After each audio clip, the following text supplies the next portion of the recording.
Bonjour la famille, c'est encore une joie pour nous de vous retrouver. C'est Joël et Emmanuel de Family First. Que la grâce et la paix de Dieu soient avec vous. C'est toujours un plaisir de vous retrouver dans votre capsule Zoé, vie abondante en Christ. Alors on va continuer sur notre thème de la restauration de la famille. On est toujours sur le 6e point qui parle sur les choses qui peuvent nous freiner dans notre processus de restauration. On a déjà abordé sur le découragement. La semaine dernière, on a parlé sur comment vaincre le doute. Aujourd'hui, on va aborder un 3e point qui n'est pas le moindre. C'est comment vaincre l'orgueil. Alors, si on pose la question à chacun d'entre nous, est-ce que tu es orgueilleux ou orgueilleuse? C'est sûr que chacun va dire non, non, non, je suis pas orgueilleux, je suis pas orgueilleuse. Mais j'ai une définition à vous proposer aujourd'hui qui est donnée par C.S. Lewis qui dit ceci. Une personne orgueilleuse regarde toujours de haut les choses et les personnes. Et bien entendu, aussi longtemps que vous regardez vers le bas, vous ne serez pas en mesure de voir ce qui est au-dessus de vous. C'est dans les fondements du christianisme. Alors, quelles sont les caractéristiques, en fait, d'une personne orgueilleuse ou de l'orgueil? C'est souvent accompagné par la rébellion. On se rappelle tous du premier orgueilleux, c'est Satan. Satan qui a été précipité parce qu'il voulait prendre la place de Dieu. C'est aussi accompagné par la fierté. C'est accompagné par le mépris. On prend des gens de haut. C'est accompagné par la moquerie. On se moque des gens, on pense qu'on est meilleur qu'eux. C'est accompagné par l'égocentrisme.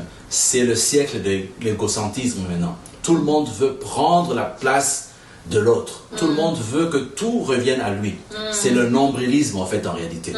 C'est aussi accompagné par les préjugés, l'arrogance, le commérage et la médisance. Et la parole de Dieu nous dit ceci dans Proverbes 16, 18 à 19. L'arrogance précède la ruine et l'orgueil précède la chute. Mieux vaut être humble que de partager le butin avec des orgueilleux. Amen, amen. Et pour conclure aussi, on va voir que la parole de Dieu nous exhorte d'être humbles. Dans Romains 12, 3, on voit bien que le Seigneur, il nous exhorte toujours d'être des personnes qui considèrent l'autre plus haut que nous-mêmes d'ailleurs. Encourager l'autre, voir le meilleur dans les autres que ce que tu as. Même si tu es peut-être bon, dans ton cœur, tu ne dois pas te voir comme si tu es au-dessus des autres ou vouloir être justement regarder des autres d'en haut. Alors, c'est vraiment très important. C'est des forteresses. Alors, on n'est pas en train de partager cela pour qu'on condamne, parce que chacun doit pouvoir s'examiner. Est-ce que dans mon cœur, lorsque je regarde cette définition, est-ce que je regarde ces caractéristiques, est-ce qu'il y a ça en moi? Alors, il faut aller maintenant savoir comment vaincre cet orgueil. La première des choses, c'est de s'humilier devant Dieu.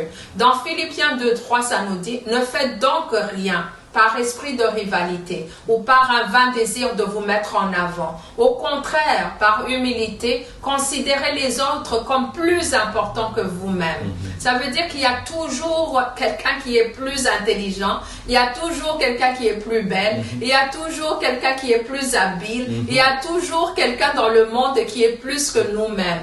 Et savoir reconnaître que tout ce que nous sommes, c'est le Seigneur lui-même qui nous l'a donné. Alors s'humilier devant Dieu va te permettre de sortir ces forteresses spirituelles. Donc se considérer comme la personne, à la créature de Dieu. Ça ne veut pas dire que lorsque tu te regardes, tu te sens moi. Non, tu n'es pas moi. C'est juste te regarder, savoir que tout ce que je suis, tout ce que j'ai, c'est le Seigneur qui me l'a donné. Alors tout ce que je vais faire, c'est encourager mon frère et soeur ou ton épouse, ton époux, dans les talents et les dons que Dieu lui a donnés, parce que à chacun, il a donné différentes grâces. Et de s'encourager et ne pas regarder les autres de haut. Amen, amen. Et j'aime bien cette parole de Dieu qui dit, qu'est-ce que tu as que tu n'as pas reçu? Et tout ce que nous avons, nous l'avons reçu de Dieu. Amen. Alors le deuxième point, c'est se soumettre à la souveraineté de Dieu. Parce qu'un orgueilleux, j'en étais un, je voulais tout contrôler. Donc, tous mes plans, c'était que moi, j'allais le faire. Si je n'arrivais pas, j'étais déçu. Alors, des fois, les déceptions que nous avons, c'est par rapport à notre orgueil. Parce que nous pensons que nous sommes capables de tout faire, de tout accomplir, de tout, n'est-ce pas, mener à bien selon nos forces. Alors que quand on compte sur Dieu, on est assez humble, comme on l'a dit le premier point, mais aussi se soumettre à la volonté de Dieu. Dieu a un plan de paix et non de malheur pour chacun d'entre nous. Amen. Un plan merveilleux pour chacun d'entre nous. Amen. Mais il le fait en son temps. Nous avons un temps chronos, lui il a un temps kairos. C'est-à-dire que ça ne dépend que de lui. Et quand on fait des plans, il faut se dire si Dieu le veut. Amen. Jacques 4, 13, 16, mais je prends juste une section qui dit si Dieu le veut, nous vivrons et nous ferons ceci ou cela. Si Dieu le veut, je vais me marier. Si Dieu le veut, je vais avoir des enfants. Si Dieu le veut, je veux voyager. Si Dieu le veut, je veux faire, etc., etc.